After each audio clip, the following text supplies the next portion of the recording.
दीपों का त्योहार दिवाली बस आने ही वाला है। राज्य अंधकार को मात देकर दीपान्विता अमावस्या पर काली पूजा के लिए तैयार है। उच्च न्यायालय ने पटाखे जलाने के संबंध में पहले ही दिशा निर्देश जारी कर दिए हैं। पुलिस प्रशासन प्रतिबंधित पटाखों को लेकर सतर्क है। इस बार त्योहार की तैयारियों के बीच मंत्री सुजीत बसु ने न्यू टाउन अग्निशमन विभाग में एक बैठक की। उन्होंने त्योहारी सीजन के दौरान 166 दमकल केंद्रों के अलावा 51 अतिरिक्त दमकल केंद्रों की घोषणा की। बताया जा रहा है कि बैठक में काली पूजा, छठ पूजा और जगद्धात्री पूजा के साथ साथ काली पूजा के दौरान आग से संबंधित दुर्घटनाओं को कैसे रोका जाए, इस पर भी चर्चा हुई है। तो बोले রাখি যে আজকে আমাদের কালী পুজো এবং ছট এবং জগদ্ধাত্রী আমাদের আজকে ডিপার্টমেন্টাল মিটিং ছিল। সেই থেকে আমাদের মধ্যে উপস্থিত আছে যে আমাদের ডিপার্টমেন্টের additional chief secretary Khalil Ahmed সাহেব, আমাদের ডিজি আছেন রণবীর কুমার, সব জেলা ডিওফোরা আছেন, এডিজি আছেন এবং আমাদের সোশ্যাল সেক্রেটারি আছেন এবং সমস্ত হাই অফিসিয়ালদের নিয়ে আজকে মিটিং হয়েছে। এবং মিটিংয়ে আমাদের দুর্গাপুজোয় যে রিভিউ আমাদের হলো, যে দুর্গাপুজোর সময় আমরা যে 166টা ফায়ার স্টেশন ছাড়াও 100টা টেম্পোরারি ফায়ার স্টেশন আমরা করেছিলাম। এবং আপনারা জানেন যে আমাদের কালীঘাট ফায়ার স্টেশন দুর্গাপুজোর মধ্যেই উদ্বোধন হয়েছিল, যেটা আগে এই ফায়ার স্টেশনটা ছিল, সেটাকে রিনোভেশন হলো এবং 29টা মোটর সাইকেল আমরা সেদিন উদ্বোধন করেছিলাম। মাননীয় মুখ্যমন্ত্রী থেকে উদ্বোধন করেছিলেন। এবং কলকাতা শহরে আমরা বিভিন্ন যে পুজো এবং কলকাতা জেলার পুজোগুলো জন্য আমরা 166 ছাড়া আরো 100টা ফায়ার স্টেশন টেম্পোরারি আমরা করেছি। আমাদের কাছে তেমনি দুর্গাপুজো কোনো বড় ইনসিডেন্ট কিছু ছিল না, ছোটখাটো কিছু ইনসিডেন্ট ছিল, সেইগুলো লোকাল লেভেলেই মিটে গেছিল। এবং একটা হোটেলে আগুন হয়েছিল, সেগুলো আমরা ঠিকমতো কাজ করেছি। এবং সম্প্রতি উত্তরবঙ্গে যে ভয়াবহ ঘটনা হয়েছিল, সেখানেও উত্তরবঙ্গে ফায়ার ডিপার্টমেন্টের লোকেরা খুব ভালো প্রশংসার সাথে তারা কাজ করেছে। মাননীয় মুখ্যমন্ত্রী সেখানে গেছিলেন।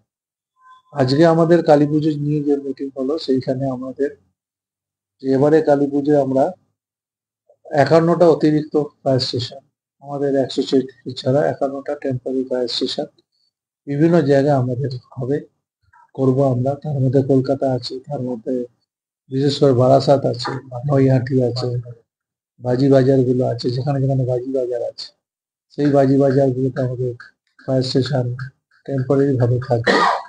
এছাড়া আমাদের মোটর সাইকেলগুলো যেগুলো আছে সেগুলোকে আমরা ভালো করে ব্যবহার করব। কালী পুজোর 19 তারিখ থেকে কালী পুজো আমাদের কাজ শুরু হবে। আমাদের ডিপার্টমেন্টের লোকেরা রাস্তায় থাকবে। 19, 20, 21, 22, 23 তারিখে ভাসানাতে থাকবে। এছাড়া আমাদের ছট পুজো আছে এবং তারপরে জগদ্ধাত্রী পুজো আছে। বিশেষ করে ছটের ঘাটগুলোতে আমরা বলেছি ভালো করে নজরদারি রাখার জন্য ফায়ার ডিপার্টমেন্টকে বলেছি যে যাতে কোনো রকম অসুবিধা নেই। বিভিন্ন ক্যাম্পগুলো ঘাটে যেগুলো হয়, পুকুর ঘাটে যে সমস্ত জায়গাগুলো আছে, যতটা পারবো যেগুলো আমাদের আছে সেগুলোকে আমরা কভার করব। এর সাথে সাথে আমরা আরো বলেছি যে সামনে জগদ্ধাত্রী পুজো আছে, বিশেষ করে চন্দননগরে জগদ্ধাত্রী পুজো খুব বিখ্যাত পুজো হয়। সেখানে স্পেশালি অ্যারেঞ্জমেন্ট আমাদের এবং কৃষ্ণনগর এসব জায়গা আমরা খুব ভালো করে অ্যারেঞ্জমেন্ট, যাতে পুজোর দিনগুলো মানুষের ঠিকভাবে কোনো অসুবিধা যাতে না হয়, এই মোটামুটি জানানোর দরকার ছিল আপনাদের। আর আপনারা জানেন ফায়ার সার্ভিস ডিপার্টমেন্ট 15 ফাইন্যান্সে আমরা অনেক জিনিসপত্র কিনছি, অনেকগুলো নতুন কাজ চলছে এবং নতুন অনেকগুলো ফায়ার স্টেশন আমাদের হচ্ছে, সেগুলো আমরা পরে আবার জানাবো আপনাদের। আজকে মূলত কালী পুজো, জগদ্ধাত্রী এবং ছট নিয়ে আমরা প্রেস কনফারেন্স রেখেছিলাম, এই জন্য আপনাদের একটু এই বিষয়গুলো জানিয়ে দেওয়ার জন্য। কালী পুজো তো অনেক বাজি থাকে, সেখানে মানুষের কি দরকার? দেখুন, বাজি ফাটে, বাজি তো দেখুন এখন তো আমরা বলেছি যে গ্রিন ক্র্যাকার্সের কথা, এবং বিভিন্ন বাজি বাজারগুলো যেখানে বাজি বিক্রি হয় সেখানেও যাতে গ্রিন ক্র্যাকার বিক্রি হয়, সরকার সেটা আবেদন করেছে। আমরাও সবাইকে বলি বাজি পোড়ান, কিন্তু সতর্কভাবে বাজি পোড়ান। আর অনেক সময় আমি দেখেছি পুজোর সময় টমায় বিভিন্ন সময় ফানুস কেউ ছোড়েন কিংবা কেউ অন্য কিছু শব্দবাজি, সেগুলো যতটা আমি বলবো যা গাইডলাইন আছে সেই গাইডলাইন অনুযায়ী, আমি বলিনি, গাইডলাইন অনুযায়ী আপনারা সেটা করবেন। গভর্নমেন্টের গাইডলাইনের বাইরে কেউ যাবে না। পরিবেশ ডিপার্টমেন্ট যেভাবে বলবে সেভাবে রক্ষা করার চেষ্টা করবো। বলুন। দূষণের ব্যাপারটা নিয়ে বলছি, সমস্যাটা যেটা হয় যেটা রাস্তা থেকে যে রকেট যেগুলো আছে গ্রিন বাজিও হতে পারে, সেটা নিয়ে বলতে চাচ্ছি। রকেট যাতে রাস্তা থেকে যেগুলো করা হয় সেক্ষেত্রে মণ্ডপের হোক বা বহুতলের ক্ষেত্রে হোক, সেটা একটা সমস্যা হয়ে দাঁড়িয়ে যায়। যখন যেখানে ফাটছে সেই জায়গা থেকে আশেপাশে এলাকার বাড়িগুলো বহুতলের ছাদ থেকে বহুতলের ছাদ থেকে যেটা ছাড়ছে সেটা আকাশে উঠে যাচ্ছে, সেটা নিয়ে যেটা মাটি থেকে ছাড়ছে। আপনারা জানেন যে আমরা অ্যাওয়ারনেস ক্যাম্পেইন এন্ড ইনস্পেকশনের একটা ডেট করেছি, যে ডিফারেন্ট পুজো কমিটিগুলোকে নিয়ে এবং ডিফারেন্ট বাজি বাজারে different fire crackers manufacturing area, fire safety announcement, inspection of department Puja committee department. আমরা বলেছি এগুলোকে পুজোর আগেই সমস্ত জায়গায় একটা মাইকিং করতে, যে শব্দ দূষণ থেকে যাতে মানুষকে অ্যাওয়ার করা যায়। মানুষকে এগুলো আমরা বারবারই বলি, যে মানুষকে বারবার আমরা এগুলো বলি অ্যাওয়ার করার জন্য, অনেক ক্যাম্পেইন করি। তা সত্ত্বেও দু একটা ক্ষেত্রে এখন অনেকটা কমেছে। আগে যেমন বাজি খুব পড়তো, এখন কিন্তু অ্যাওয়ারনেসের ফলে অনেকটা মানুষের কমেছে। কিন্তু তাও বলবো মানুষ যেন সচেতন থাকে।